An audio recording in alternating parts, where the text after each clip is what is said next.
आन देश की पान देश की हम संतान है। तीन रंगों से रंगा तिरंगा, बस अपनी पहचान है, बस अपनी पहचान है। सभी प्रिय देशवासियों को गणतंत्र दिवस की हार्दिक बधाई एवं शुभकामनाएं। आज इस ऐतिहासिक दिन को प्राप्त करने के लिए 2 साल 11 माह 18 दिन की कठिन तपस्या के बाद हमारे संविधान निर्माताओं ने, जिनके अध्यक्ष पूर्व राष्ट्रपति भारत रत्न डॉक्टर राजेंद्र प्रसाद जी थे, तथा उनकी प्रारूप समिति के जो संविधान सभा की प्रारूप समिति हैं, उनके अध्यक्ष डॉक्टर भीमराव अंबेडकर जी के कर कमलों द्वारा भारत का संविधान कठिन तपस्या के बाद इस महान देश और इसकी गौरवशाली इतिहास, परंपराओं, संस्कृति और तमाम प्रकार की जो हमारे देश की पहचान है, उनको संजो कर रखने के लिए भारत के संविधान का निर्माण किया गया था।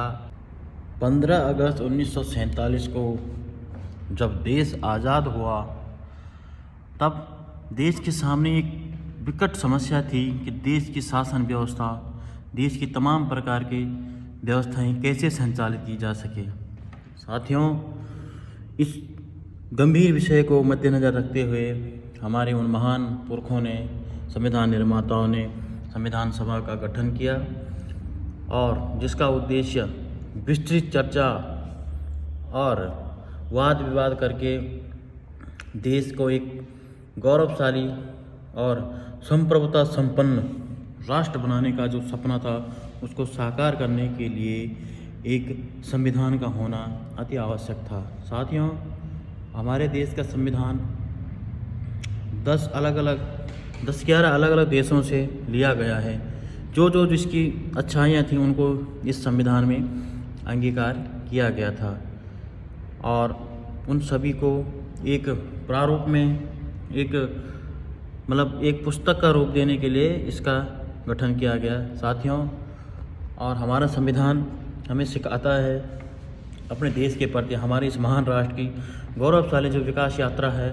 उसको हमें किस प्रकार से आगे ले जाना है, हमें एक दूसरे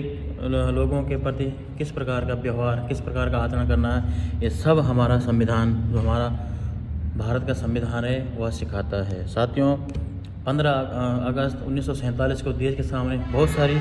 समस्याएं रही होगी, लेकिन उस सब का निराकरण करने के लिए 2 साल 11 माह 18 दिन की जो कठिन तपस्या थी, आखिरकार वह पूरी हुई,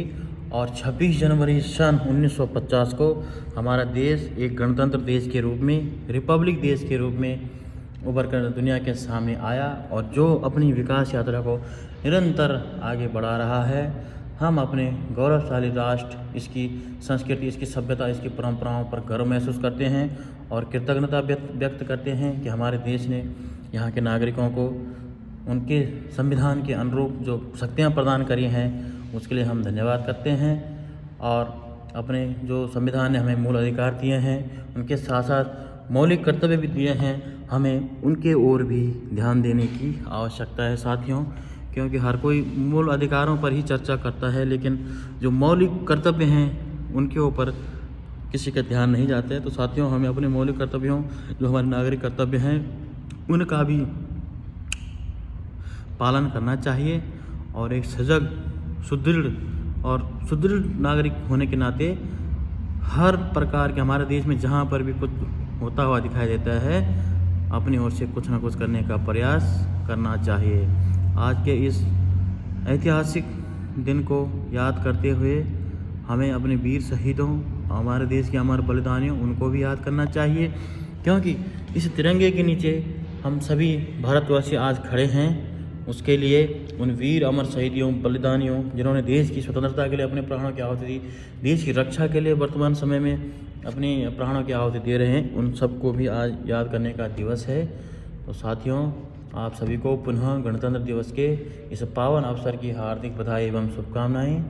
और इस दिन पर हम प्रण करें कि हम अपने राष्ट्र, अपने देश, अपने समाज के लिए